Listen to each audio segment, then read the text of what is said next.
আরে পরাশর রসপুঞ্জ, তুমি এসে গেছো? এসো এসো এসো, ভালো কাজ করেছো, ভালো কাজ করেছো। পরাশর, পরাশর, আমি গোপালরে বিজয়ী ঘোষণা করে দিয়েছি।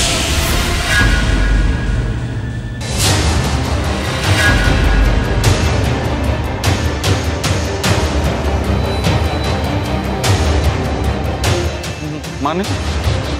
হ্যাঁ পরাশর, শুধু একটা কাজই বাকি ছিল। আপনি আপনার মাথার পাগড়িটা খুলে গোপালের পাথায় নিজে হাতে পরিয়ে, সেটাই গোপালের সম্মান।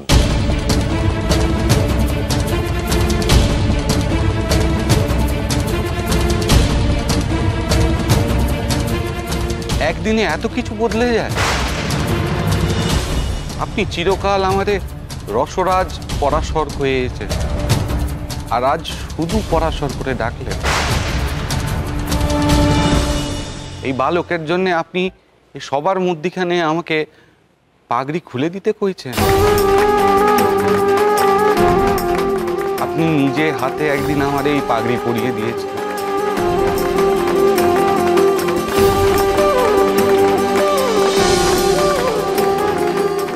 সামান্য একটা ঘটনায় সবকিছু মিথ্যে হয়ে গেল মহারাজ। লড়াইয়ের নিয়ম কিন্তু সবার জন্য সমান, সে রাজাই হোক কিংবা পথের ভিকি। আপনি তো লড়াইয়ের ময়দান ছেড়ে চলে গেছিলেন, তাই আমি ওরে বিজয়ী ঘোষণা করেছি। আজ থেকে বর্ধমানের রসরাজ পরাশর রসপুঞ্জ নয়, গোপাল।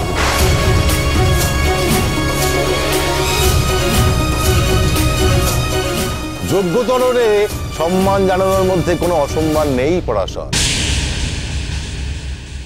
যান, আপনার মাথার পাগড়িটা গোপালের মাথায় পরি। যান। না না না না, হতে পারেনি। গোপাল সবাই হারিয়ে দিতে পারেনি।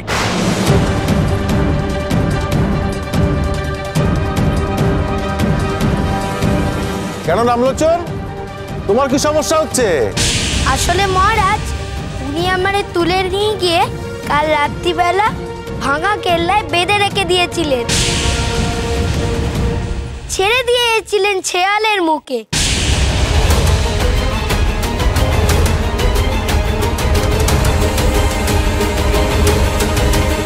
কিন্তু এত কিছু হওয়ার সত্ত্বেও আমি মরিনি।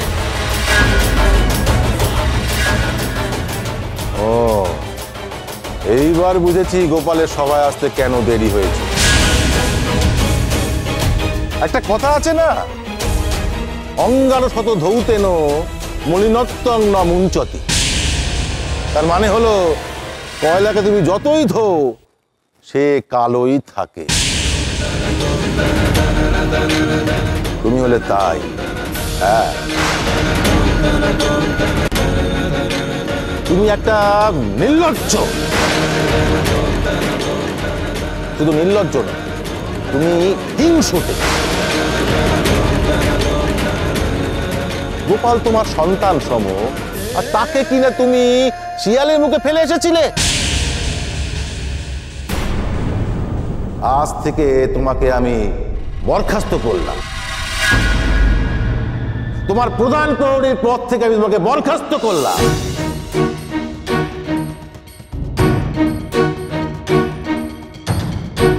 না মহারাজ, আমার কথাটা শুনুন। চুপ বেয়াদব, তোমার অপরাধের ক্ষমা নেই। এই, এটাকে বের করে দে।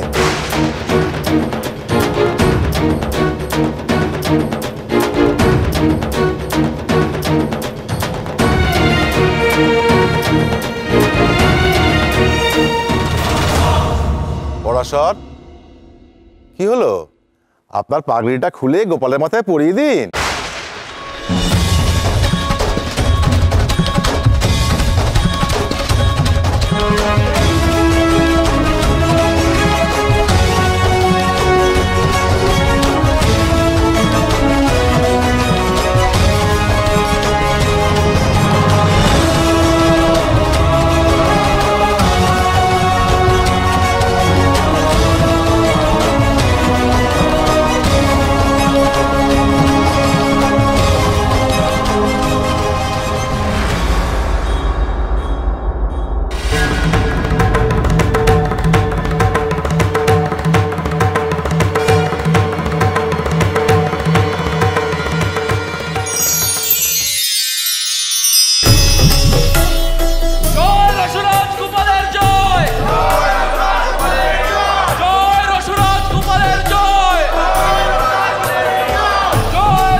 রাজামশাই তোরে জয়ী ঘোষণা করলেও আমার দিক থেকে যুদ্ধ কিন্তু জারি রইল। শোধ আমি নেব, তোকে না হারিয়ে আমার শান্তি নেই।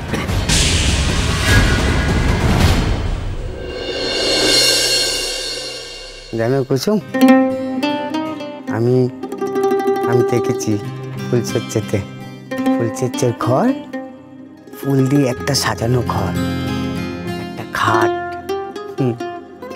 আলো আতারি।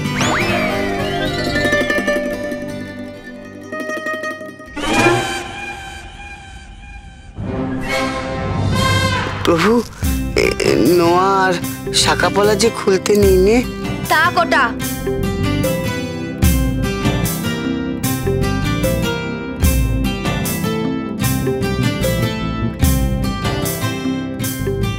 পাটে পো।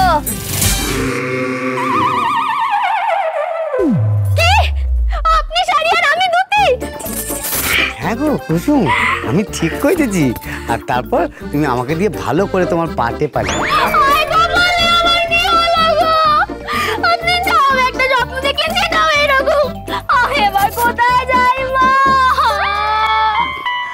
ও কুসুম, তুমি কেঁদো না, কেঁদো না কুসুম, তুমি চিন্তা করো না।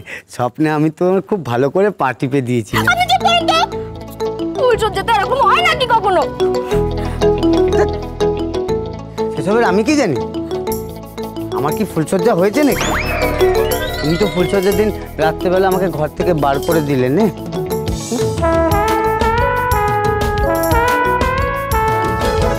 তোমার অমন চাঁদ মুখে অমন অকথা কুকথা কি মানায়? আমি না চন্দ্রমুখী না স্বামী। তাহলে কি গো? আমি সূর্যমুখী। কাছে এলেই না একেবারে ঝলসে যাবে। দেবো নাকি ঝলসে? দেখবেন আমি ছুঁড়ে কিরকম হালকা লাগে। তাই তো, ঠিক আছে। ভুল যখন করেছি আমি, শোধরাবো আমি। আগে এনার ভয়টা কাটাতে হবে। ঠিক আছে।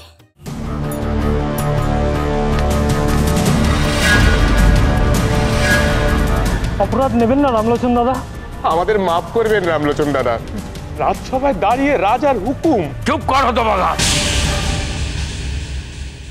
এত বড় অপমান, রাজসভায় আমারে চাবুক খাওয়ালো, আমার চাকরি খেলো। গোপালের আমি ছাড়বো নে, কিছুতেই ছাড়।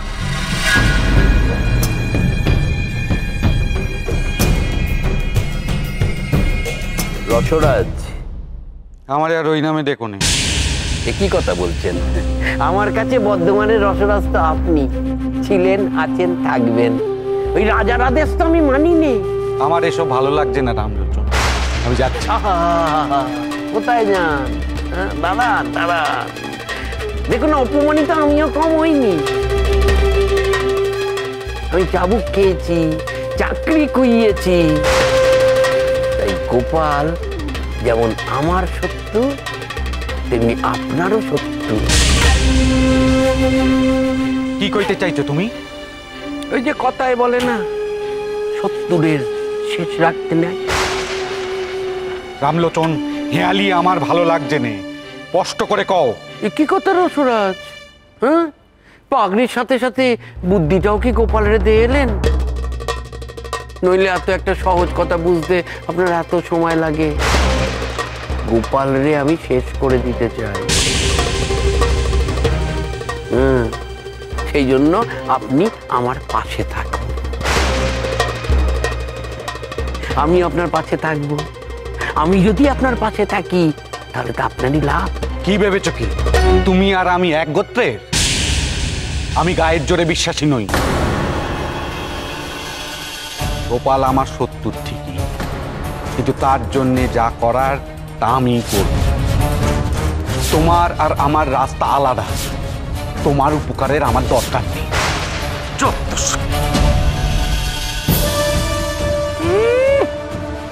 এরেও তেজ মনে, তোমার সাহায্যের দরকার নেই আমার। গোপালের জন্য আমি একাই যথেষ্ট। গোপালের নাম মেরে আমি অন্ন গ্রহণ করব না।